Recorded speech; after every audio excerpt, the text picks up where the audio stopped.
What's up, guys? One Thought Fantasy here with a very epic video coming through right here. 5 things we've learned through week 5 of the NFL season. Let's just jump right into it. So, first we're looking at the Dallas Cowboys receivers, Michael Gallup and Amari Cooper. And in my opinion, Michael Gallup is an every week starter from here on out, and Amari Cooper is an elite fantasy option. Now, here's why. Michael Gallup is averaging 20 full PPR points per game, albeit only in 3 games, but still 20 points per game. And he's averaging 113 yards per game. He's only scored 1 touchdown, and he's still averaging 20 points per game. This is not sustainable, but it's not unsustainable. Michael Gallup is going to be used as a big play threat, and he's going to rack up receptions, and he's due for positive regression in touchdowns. Michael Gallup, in my opinion, is a top 24 player rest of the season. As for Amari Cooper, he's been even more impressive. For all the talk about him being inconsistent week to week, he can't put it together week after week after week.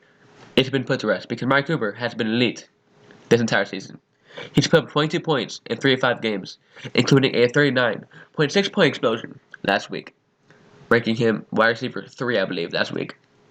On the year, he's wide receiver 4, and he looks to be a lot more consistent this year. Which, if he's consistent, he's going to be an elite top 8 player this year, and that's what I think he's going to do. Put it together. Next one, DJ Chark is no fluke. Now, DJ Chark has a very impressive relationship with Gardner Minshew. He is wide receiver 5 in full PPR, and while this is not sustainable, I think he is going to be a very good option for the rest of the season. DJ Chark. He's averaging 7.4 targets per game, which isn't great, but get this right. 6'4", runs a 4.3 blazing speed.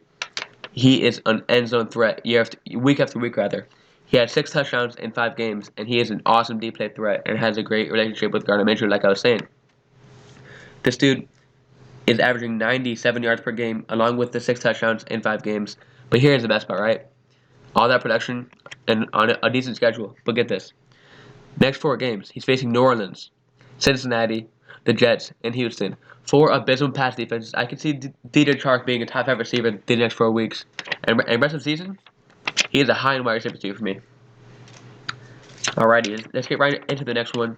And this is perhaps the most interesting one I have thought about all season and all offseason. And that is Chris Godwin versus Mike Evans. So, Mike Evans is still a fringe wide receiver 1 for me, but Godwin holds slightly more value in full PPR rest of the season. And here's why. I'm not panicked at Mike Evans at all. After he got locked up by Marshall Lattimore, which a lot of people do because he is excellent. Get this right. Mike Evans is number 1 in the league in deep targets this year. Number 1 in the league. That's not going away. Mike Evans has always been this player. He's always been a boomer bust fringe wide receiver 1, and that's what he's doing this year. Don't worry about him. He will be a top 15 play rest of the season for me easily, and maybe even top 12. But here is where all the production is going. Chris Godwin. Chris Godwin is the number 1 receiver for 5 weeks in full PPR. He's coming off 2 absolutely monster games with multiple touchdowns in both of the weeks. And here's the thing, right? Chris Godwin is playing the Larry Fitzgerald role in this Bruce-Arians offense, but he's scoring more touchdowns than Larry Fitz ever has. If Chris Godwin can keep this up, which he won't, then he's going to be considered like Larry Fitz next year. But I mean, that stuff is not going to happen. But Chris Godwin is still an excellent play week to week, and I buy him as a top 10 play because he is Larry Fitz with the receptions and the yards, with more touchdown upside and great red work. Let's get into it. The 4th one, Cooper Kupp. One of the players I have been most wrong on all offseason. But I mean, this dude had just made me look silly. But here, let's get into it. Cooper Kupp. He's a top 5 receiver rest of the season. Now, why is this? Well, Cooper Kupp is on pace for 211 targets this year in this Rams offense as the number 1. 211 targets, with 3/4 of them being from the slot. Let me say that again. 211 targets on an elite offense from the slot. That is a recipe for success here. Now, there's not much to say about Cooper Kupp except for he's getting nearly 30% of the red zone work. He's getting 211 targets on the year, and I mean, the only thing to look forward to, or the only thing that you can really look at here is how Robert Woods and Brandon Cook's going to be. Now, I think Robert Woods is still going to get the volume to be a productive top 20 receiver, And Brandon Cook should be too, but I'm a little bit worried about Brandon Cook. I think he might be the odd man out in this trio here. But certainly not the odd man out is going to be Cooper Kupp because top 5 receiver rest of the season for me, and he's been absolutely brilliant thus far. Now, this is one where I have, I mean, you can name several players, 10 or 20 of them, but I have it narrowed down to 4. These are some guys I am panicking on or near going to panic on in the next coming weeks, and they are Stefon Diggs, Odell Beckham Jr., Joe Mixon, and Sonny Michel. So let's start with the guy right here on the cover, Sonny Michel, and I've wrote a piece about him on Instagram, and the whole premise why I am panicking on him, and I haven't been panicking on him for several weeks now, is with no James Devlin, they really don't need Sonny Michel. He has been very inefficient, only averaging 3.5 yards per carry, and he's still not catching passes. So let's do a simple math equation here, guys. If Rex Burkhead is just as good in between the tackles as you, and he's been getting some goal line work, and James White is an absolutely elite pass catcher, and you are only averaging 3.4 yards per carry, where do you fit in? You shouldn't fit in anywhere. Now, while he could fit in on the goal line for the Pats, I just don't see it because Rex Burkhead was doing that job very well when he was healthy, and he's going to be healthy again. James White still has special red zone usage with out of the backfield, so if he does retain the red zone work, I will take this back and I will not be panicking on him. But if Sonny Michel does not get the red zone work for the Pats, he is going to be a bust for me. Let's move on to let's say Joe Mixon. Now, Joe Mixon, he's only averaging 3.7 yards per carry this year on a horrible offense, scoring 0 touchdowns, splitting work with Gio Bernard. Workhorse Mixon, what we saw at the end of last year, is no longer. He's splitting work with Gio Bernard on this horrible offense. This team is 0-5, one of the worst in football.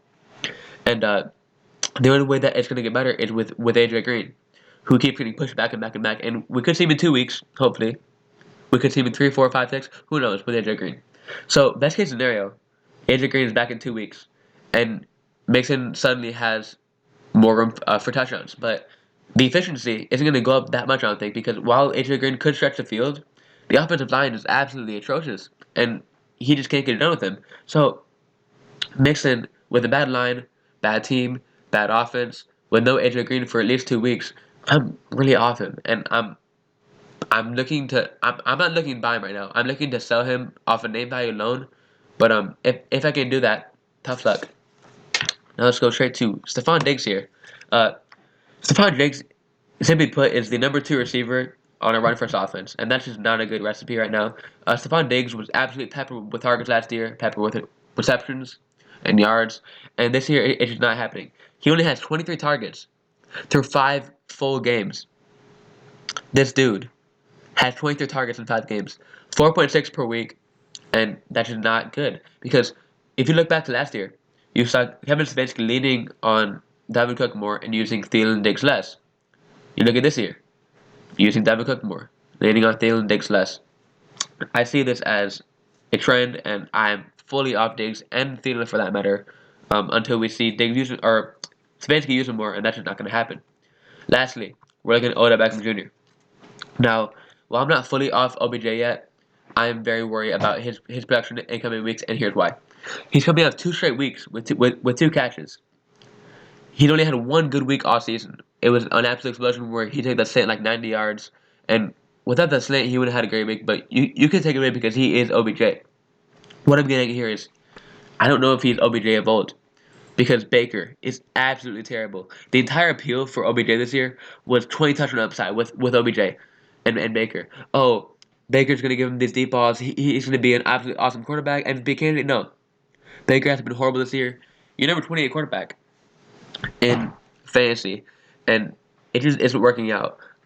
Baker isn't who we thought he is, and if Baker isn't who we thought he is, OBJ can't be who we think that he was going to be. So I still value OBJ as low wide receiver 1 right now because he is OBJ, and we've seen him do it with Eli Manning. But until we see Baker get better, we can't expect him to be the top 10 option that we had him ranked at the start of the year. So there's those. These are my reasons and my findings from the first 5 weeks of the season. And let me know what you thought. I thought it was a pretty cool idea and pretty cool video. So let me know what you think. Want That Fantasy. Thank you very much.